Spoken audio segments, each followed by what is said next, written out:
Welcome back to our channel. ఈరోజు recipe వచ్చేసి egg వెల్లుల్లి కారాన్ని అయితే చేసుకుందాము.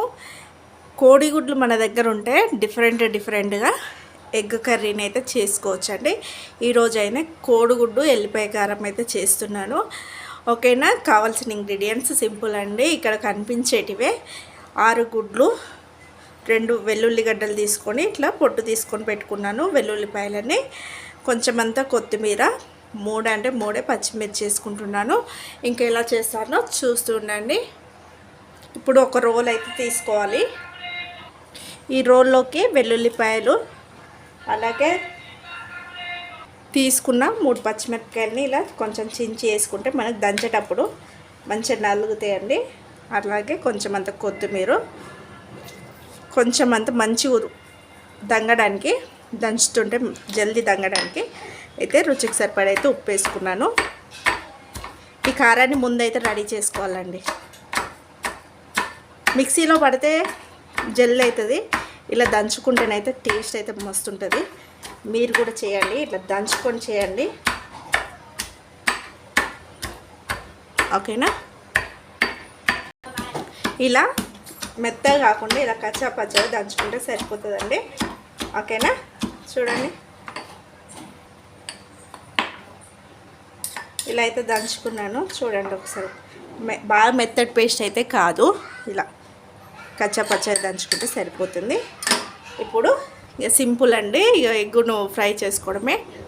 ముందుగా స్టవ్ వెలిగించుకోవాలి, ఒక గిన్నె పెట్టుకోవాలి. కారాన్ని వేయించుకుందాము. కోడిగుడ్డు కారాన్ని, కోడిగుడ్డు వెల్లుల్లి కారం. గిన్నె అయితే వేడి అయింది. గిన్నె వేడి అయ్యాక నూనె పోసుకుందాం. 2 టేబుల్ స్పూన్ నూనె పోసుకోవాలి. నూనె వేడాక పోపు దినుసులు వేసుకుందాము. నేనైతే ఇక్కడ జీలకర్ర ఒకటి వేస్తున్నాను. ఇవి జీలకర్ర మంచిగా ఇలా వేగినాక ఇప్పుడు దంచుకున్న వెల్లుల్లి కారాన్ని అయితే వేసుకుంటున్నాను.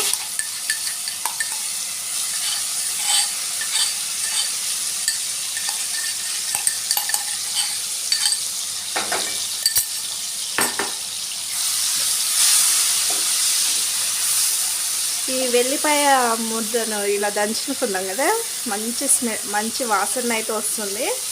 దీన్ని మంచిగా ఒక 2-3 నిమిషాల పాటు ఇలా కలుపుకుంటూ వేయించుకోవాలి. వెల్లుల్లిపాయలని, కారాన్ని ఇలా మంచిగా వేగినాక ఇందులోకి పసుపు వేసుకోవాలి.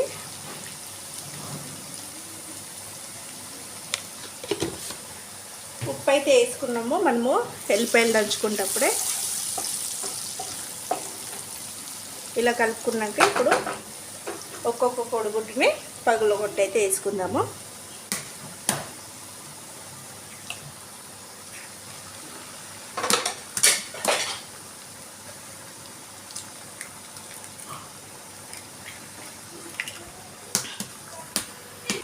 ఇలా గుడ్లన్నీ ఇట్లా కొట్టి అయితే పోసుకొని కొంచెం ఇట్లా వెడల్పు అనుకుంటే కారం మొత్తం ఇలా కోడిగుడ్లతో నిండిపోతుంది. ఇప్పుడు మూత పెట్టుకుందాము.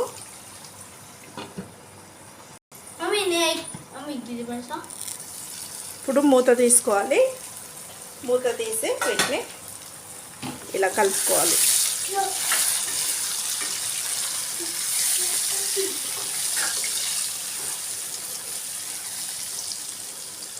బాగా ఏం కలపొద్దండి, ఇలా కలుపుకుంటే సరిపోతుంది.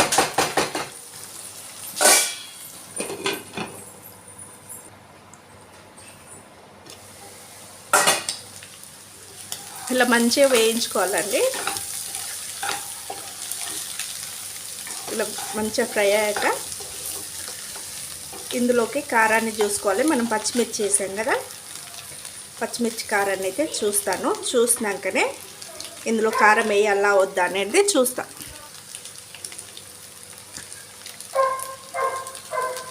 కారం అయితే సరిపోయిందండి. ఒకవేళ కారం సరిపోకపోతే వేసుకోవచ్చు. ఉప్పు అయితే కొంచెం తక్కువైంది, ఉప్పు వేస్తున్నాను.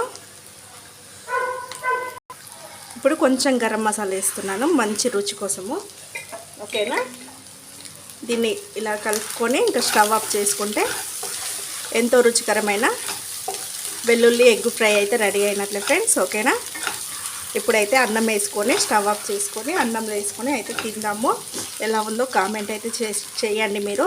మీకు నచ్చినట్లయితే ఒక్కటే 5 నిమిషాలలో మనకు ఈ ఎగ్ ఫ్రై అయితే రెడీ అయినట్లే ఫ్రెండ్స్. ఓకేనా.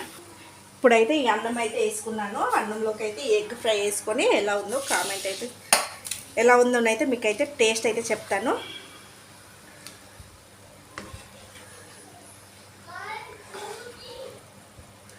ఓకేనా. ఇలా వేసుకున్నాక ఓకే అండి. ఇటింతనైతే వేసుకున్నాను, ఎందుకంటే కొంచెం ఎక్కువైనా తినాలనిపిస్తుంది. అందుకనే 2 వైపులు వేసుకొని ఇది ఎలా ఉందో టేస్ట్ అయితే చేస్తాను. ఓకేనా ఫ్రెండ్స్. చూడండి, అద్భుతం అండి. చికెన్ కంటే చాలా బాగుంది. ఓకేనా.